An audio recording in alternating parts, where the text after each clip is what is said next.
Destacado economista ítalo-canadiense especializado en enfoques post-keynesianos de la economía, introduciendo también la teoría del circuito monetario, que por supuesto es una visión post-keynesiana. Experto en temas de teoría monetaria, en temas de geopolítica también, de economía política, en términos de finanzas, como casi todos los post-keynesianos. Me estoy refiriendo a Mario Sekarecia, un economista quizás muy poco conocido, más allá de la heterodoxia, pero que ha realizado una labor súper importante y ha aportado mucho al debate dentro de las teorías post-keynesianas, también incluso en diálogo con la teoría monetaria moderna. No tiene apenas libros escritos en solitario, porque la mayor parte de su trabajo original se plasma en papers, tiene más de 30 papers en revistas internacionales muy prestigiosas, y de hecho él mismo es editor de una de estas revistas.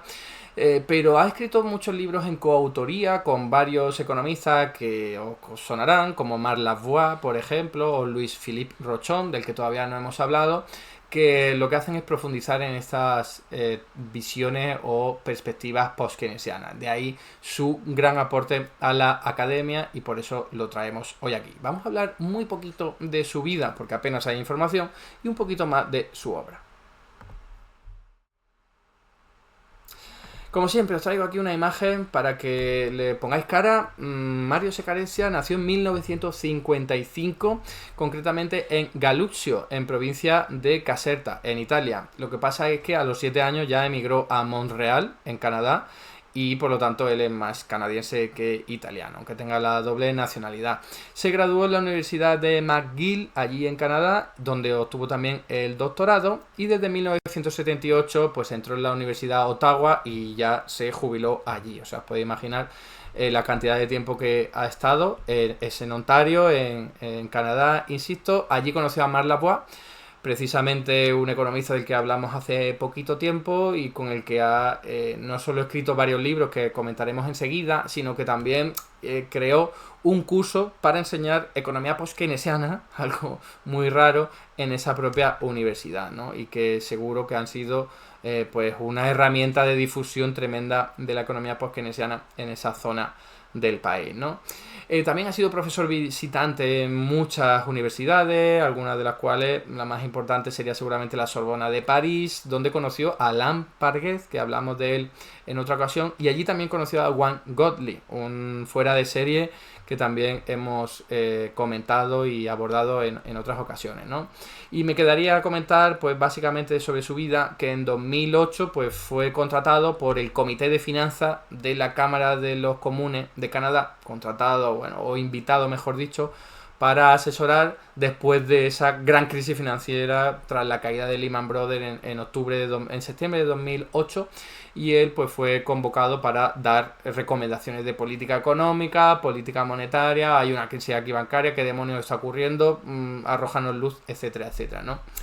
Vamos ahora a hablar de sus libros. Insisto, tiene muchísimos libros escritos en coautoría. Uno de estos ya lo comenté cuando hablamos de Marc Lavoie. Lo vuelvo a traer aquí para que simplemente lo conozcáis. 1993. Y estos dos deciden hablar del pensamiento de Milton Friedman, que ya para esos años era absolutamente mainstream, porque había estado paseándose por todos los programas de los grandes medios de comunicación en Estados Unidos, difundiendo su discurso monetarista y liberal en lo económico. Y este libro no es para meterse con él, sino es simplemente para entender, ponerse en el lugar de las reflexiones y los aportes de Milton Friedman, ¿no? Entonces un análisis crítico, y os podéis imaginar que no estaban en absoluto de acuerdo, pero insisto que trata de ser constructivo. Este hombre dice cosas muy raras que no pegan nada con la academia de toda la vida, pero vamos a intentar entenderlo y a ver si tiene sentido, ¿no? Os podéis imaginar que acaban concluyendo que no tiene mucho sentido, y la principal crítica que hacen es ese enfoque instrumentalista de Milton Friedman de: no me importa que yo haga modelos económicos con supuestos que no tienen ningún tipo de cabida en la realidad. Cosa que decía Milton Friedman. Porque Milton Friedman decía: si mi modelo económico luego es capaz de predecir eventos futuros, ya sirve, ¿vale? Es un enfoque instrumentalista, o sea, algo absolutamente loco en metodología, pero que este hombre pues mantenía y ganó el premio Nobel, no por esto, pero para que os hagáis una idea de que cosas tan locas como esa y como otras de la inflación es en todo momento y en todo lugar un fenómeno monetario, que es una frase que se le atribuye a Milton Friedman, pero que en realidad nunca hemos podido comprobar porque no lo dejó por escrito, pues esas cosas están analizadas en este libro, como digo, de Marc Lavoie y de Mario Secaressia en 1993. Luego tenemos aquí otro libro que sí que es original, del que no hemos hablado nunca y que a los que seáis de Latinoamérica os va a gustar y os va a interesar leer, porque es Dolarización, ¿vale? Está escrito en el año 2003, o sea, ha pasado mucho tiempo, apenas pueden hablar, por ejemplo, de la dolarización de Ecuador, pero sí que hablan de la dolarización de Panamá y hablan también de ese experimento que supone la eurozona de tener una unión monetaria, que es al fin y al cabo tener una moneda extranjera, aunque que no es el dólar, pero sí que es otra que no controla. Y es editado por, que no lo he dicho, no solo por Mario Secaressia, sino por Louis-Philippe Rochon, y lo que hace es definir qué tipo de dolarización existe, cuáles son las ventajas, porque es un análisis de nuevo crítico, no es un ataque contra la dolarización. Dicen, oye, tiene ventajas, claro que las tiene, es evidente, si tú dolarizas una economía, la inflación baja muchísimo. Casi que baja al 0%, lo cual puede suponer también un problema por deflación, amenaza de deflación. Pero dicen, oye, esto tiene un coste tremendo, que puede verse claramente en pérdida de soberanía monetaria, lo cual implica pérdida de control de tu política económica y normalmente también desigualdad, ¿no? Entonces, este libro lo que hace es, insisto, traer muchas lecciones y hablar sobre todo de los eventos de dolarización que para el año 2003 pues alguno había por ahí. Este libro fue escrito con Marc Lavoie, ya hablamos de él en otra ocasión, así que muy rápidamente os lo comento. Año 2004, es una crítica a la política monetaria que siguen todos los bancos centrales. Estamos hablando de que ha empezado el siglo XXI, la gente se cree que ya es el fin de la historia en ese momento, la Unión Soviética ha caído, el capitalismo está más fuerte que nunca y hay mucha burbuja financiera y los bancos centrales casi que no hacen nada prácticamente, ¿no? Bajar y subir los tipos de interés, bueno, supuestamente para reducir la inflación. Y este libro lo que dice es, no es solo eso, los bancos centrales no son neutrales, no solo se preocupan por la inflación, sino que tienen un montón de intereses ocultos, subyacentes, porque son personas que se dedican al sector financiero y están mirando por su bolsillo y están a lo mejor generando problemas como el desempleo, porque priorizan la reducción de la inflación a la búsqueda del pleno empleo. Entonces, una crítica mordaz a la política monetaria convencional y a la supuesta independencia de los bancos centrales. Y por supuesto lo que proponen es democratizar los bancos centrales, que no puede ser que la decisión de que a nosotros nos pueda salir más caro endeudarnos porque aumentan el tipo de interés, pues responda simplemente a unos tecnócratas. No, tiene que ser una decisión lo más democrática posible, que la gente pueda opinar a través de los partidos políticos, a través de cualquier canal de participación, pero que pueda opinar. Ahora tenéis este libro aquí que es muy interesante, muy guay, no es el mejor de todos los que os voy a recomendar, pero este es muy muy chulo. El año es del año 2010 cuando se publicó, está escrito conjuntamente con Louis-Philippe Rochon y Marc Lavoie, y lo que hacen es un homenaje a este hombre que es Alfred Eichner, o como se pronuncia, que es una figura central en la tradición post-keynesiana y que paradójicamente todavía no hemos hablado de él, ¿no? Porque es bastante antiguo, ¿no? Entonces, es un libro que recoge un montón de enseñanzas de este hombre, de Eichner, como que el dinero no es neutral, ya en su día lo estaba desarrollando, que los bancos comerciales son capaces de crear dinero, ¿vale? Una aportación también teórica importante, sobre todo para principios del siglo XX, que es la época en la que escribe Alfred Eichner, y entonces lo que hacen es actualizarlo en este libro. Se pone en diálogo lo que decía este hombre hace un montón de tiempo como origen o como pilar fundamental de la visión post-keynesiana, con todos los matices, aportaciones y actualizaciones nuevas que ha habido, ¿no? Entonces muy chulo porque os podéis imaginar, se habla de incertidumbre, se habla de endogeneidad del dinero, aunque no se diga de esa forma tan clara, etcétera, etcétera, ¿no? Por cierto, también, y como pieza singular de este libro, la aportación de Eichner, que fue más conocida de todas, quizás es llamar oligopolio a lo que hoy día se conoce como varias empresas poniéndose de acuerdo para controlar un mercado y aumentar los precios, ¿no?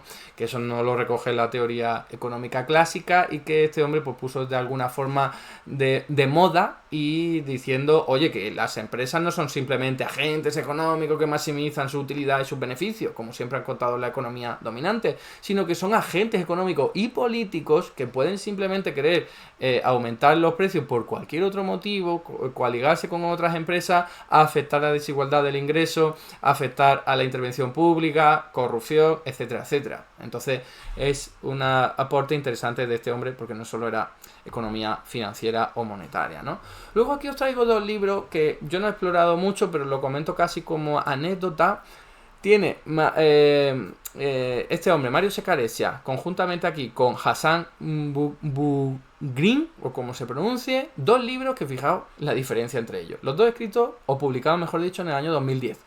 Este que se llama Análisis Microeconómico, bueno, mejor dicho, Introduciendo el Análisis Microeconómico, y este que es, del mismo año, Introduciendo el Análisis Macroeconómico, ¿vale? Entonces, son manuales básicamente para estudiantes que están empezando en carrera, pero con una visión heterodoxa, porque es una crítica a los conceptos microeconómicos. En el primer libro, os podéis imaginar, ¿no? Oye, ¿por qué el consumidor hace sus compras? ¿En qué se basa? Pues nos dice la teoría económica convencional, que es en función de su utilidad y utiliza la razón y la racionalidad para adoptar decisiones de consumo, etcétera. Bueno, pues esto es una crítica mordaz. No funciona así la economía, el consumidor se mueve a través de otros criterios y hace lo mismo hablando de los mercados. Los mercados no es algo natural, es una institución creada, ¿vale? Os podéis imaginar por dónde va, ¿no?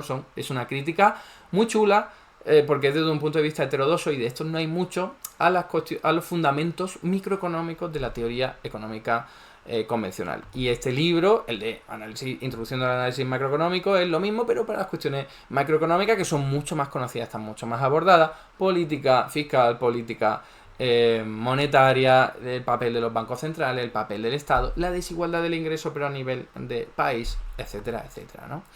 Luego aquí tenéis el libro que a mí más me gusta de todo, ¿vale? Que es este, el de Economías Monetarias de Producción. Está editado conjuntamente de nuevo con Luis Philippe Rochon. Es una obra colectiva en el que se habla de ese pilar fundamental de Keynes que no desarrolló tanto él, sino lo hicieron sus seguidores, como todos los post-keynesianos, y que es absolutamente abandonado por los economistas convencionales. Y es el hecho de considerar y tener claro que el dinero no es algo que sea un velo de las transacciones, como siempre venden desde la teoría económica dominante, sino que es algo importante. Institución pública que sirve precisamente para modificar la economía. La altera, quieras o no, la altera. La gente no está pensando en cambiarse cosas, no es así.